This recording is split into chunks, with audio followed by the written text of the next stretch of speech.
Halo semuanya, selamat datang di perancangan jaringan. Di video kali ini kita akan membahas tentang bagaimana caranya membuat topologi di Cisco Packet Tracer. Pada tahap penjelasannya, saya akan menggunakan yang namanya analogi.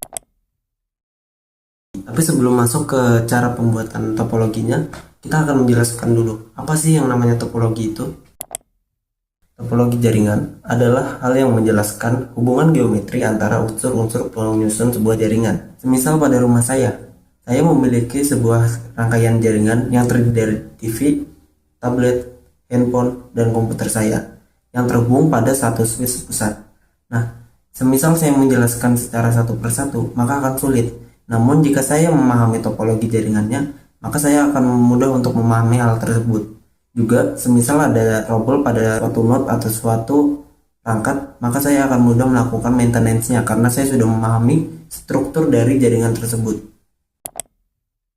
Untuk membuat suatu topologi jaringan, kita memerlukan suatu perangkat atau suatu software yang bisa kita gunakan untuk membuat topologi jaringan tersebut.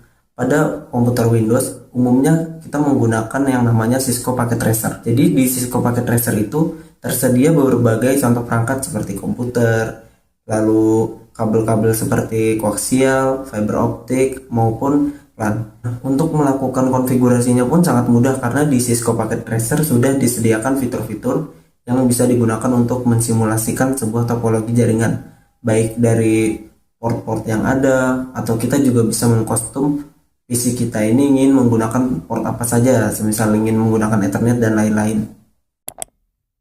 Setelah ini, saya akan menjelaskan bagaimana membuat topologi jaringan pada Cisco Packet Tracer. Tapi sebelum itu, saya akan memberitahu topologi yang akan saya buat adalah topologi star. Sebelum masuk ke proses utamanya, saya akan menjelaskan dulu apa itu topologi star beserta analoginya. Jadi, topologi star adalah topologi yang menghubungkan beberapa perangkat ke satu switch pusat. Analoginya adalah seperti terminal bus yang terhubung pada satu jalur utama, yaitu si switch tadi. Tapi kenapa sih kita harus membuat simulasi topologinya dulu, nggak langsung ngebikin secara fisiknya? Nah, jadi jika kita membuat secara fisik langsung, maka akan menyulitkan kita karena kita belum tahu nih rangkaian pastinya gimana. Terus juga semisal ada kesalahan pada satu titik kan bakal ribet tuh. Jadi lebih baik kita simulasikan dulu di komputer. Lalu semisal di komputer kita sudah ada trouble atau sudah perfect, maka kita bisa melakukan penyempurnaan lagi. Misal ada trouble pun kita bisa melakukan perbaikan. Ditambah, jika kita sudah punya simulasi topologinya, maka saat di lapangan kita akan dipermudah karena kita hanya tinggal memasang dan juga merangkai jaringan-jaringan yang akan kita buat karena kita sudah mempunyai planningnya. Terus misal kita ragu dengan simulasi jaringan yang kita buat atau simulasi topologi yang udah kita buat, kita gampang rubahnya. Jadi semisal ada komputer yang letaknya harusnya di sini, kita pindah ke sini, maka itu akan memudahkan sekali jika dilakukan di Cisco Packet Tracer. Apabila dilakukan di lapangan, kemungkinan bakal ribet. Kita perlu memindahkan perangkat, perlu mengatur kabel, dan juga melakukan konfigurasi ulang jika terjadi hal-hal yang tidak diinginkan. Untuk step-step yang akan kita lakukan, kita hanya memerlukan sebuah laptop dan sebuah aplikasi yang namanya Cisco Packet Tracer tadi. Jadi, simak terus. Baik, di sini kita tambahkan dulu end device-nya atau perangkat yang akan kita koneksikan. Di sini saya menggunakan PC, tapi terserah aja kalau mau pakai perangkat lain kayak laptop atau sebagainya itu gak apa-apa kok. Karena topologi itu nggak harus komputer ya. Kayak di rumah kita tadi kan ada TV misalnya, ada laptop, ada tablet yang terhubung ke satu jaringan yang sama, itu udah disebut topologi kok. Terus di sini ada switch, kita gunakan switch PT aja karena ini adalah switch default dari packet tracer ya. Dia udah ada port-port di dalamnya, jadi kita nggak perlu nyeting lagi. Nah, di sini kan ada port Ethernetnya tuh, tapi cuma 4 nih. Sedangkan device yang mau kita koneksikan itu ada 5 device. Jadi cara nambahnya itu pertama-tama kita matiin nih dulu switchnya, baru bisa kita tambahkan. Kita matikan dulu, terus kita cari tahu nama portnya ini. Kalau udah dapat, kita tambahin langsung portnya yang sama. Nah, lalu kita nyalakan lagi. Berikutnya kita akan nambahin kabel ya buat koneksinya. Di sini saya pakai yang copper strike through karena itu adalah kabelan. Tapi kalian juga bisa pakai yang gambar petir itu. Itu dia otomatis milih kabel yang sesuai buat perangkatnya. Tapi di sini saya pakai yang spesifik aja. Kita tinggal tekan, pilih fast ethernet buat portnya. Begitu juga di switchnya ya.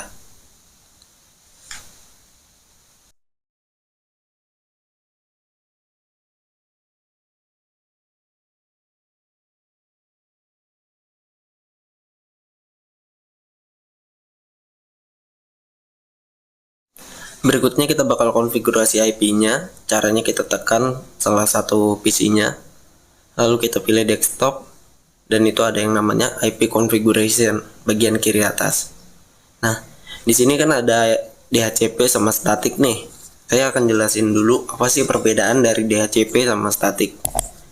Kalau DHCP itu adalah IP yang secara otomatis diberikan oleh server. Kalau pakai analoginya, DHCP itu ibarat resepsionis yang ngasih nomor kamar ke masing-masing penghuninya gitu. Sedangkan statik adalah IP yang kita isi manual. Ibaratnya kayak penghuni tetap sebuah kamar. Dia nggak bakal berpindah-pindah, dia bakal gitu-gitu aja. Terus bagaimana fungsi itu berjalan pada saat kita membuat topologi jaringan? Kalau DHCP itu berguna buat topologi jaringan yang perangkatnya berubah-ubah. Jadi kita nggak perlu ngelakuin konfigurasi satu persatu lagi. Sedangkan kalau statik itu cocok buat konfigurasi jaringan yang perangkatnya itu tetap, semisal kayak printer atau server begitu. Kembali ke prosesnya, di sini kita pilih yang statik aja ya. Terus kita tambahin IP-nya. Di sini saya menggunakan IP 20.1, tapi opsional aja. Buat subnet max, gateway dan DNS-nya itu kita biarin aja. Berikutnya kita lakukan di perangkat yang lain, tapi ingat ID hostnya bedain ya, jangan sampai sama karena bisa nabrak itu. Bagian sini saya percepat aja.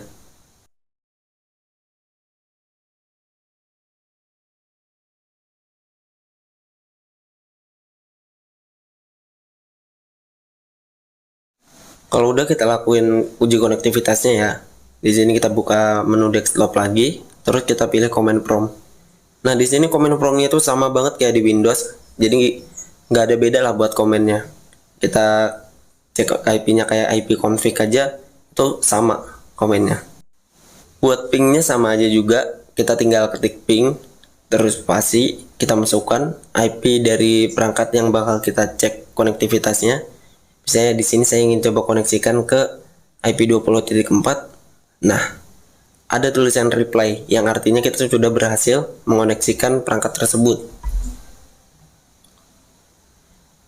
Terus kita coba kasih PDU buat simulasi pengiriman datanya ya. Kita tekan PDU, lalu kita kasih ke satu komputer, lalu kita kasih ke komputer tujuannya. Nah, kalau belum terjadi apa-apa, kita tekan simulation, terus kita tekan tombol play yang mirip kayak play video ini. Nah, di situ kan sudah terlihat dia perangkatnya mengirim ke switch, lalu switch bakal meneruskan ke perangkat tujuannya. Nah, jadi seperti itu konsep dari topologi star ya. Semisal di sini kita udah selesai bikin topologinya, uji konektivitas juga udah selesai, tinggal kita save aja nih. Kita stop simulasinya dulu tadi, lalu kita tekan Ctrl S. Pilih kita mau nyimpan di folder mana. Saya sudah nyiapkan sih di sini. Saya simpan di folder Cisco. Di sini saya kasih nama topologi star. Oke, terima kasih sudah nonton. Itu video dari saya. Semisal ada pertanyaan yang ingin ditanyakan, kalian bisa taruh di kolom komentar. Cukup sekian dan terima kasih. Sampai jumpa di video selanjutnya.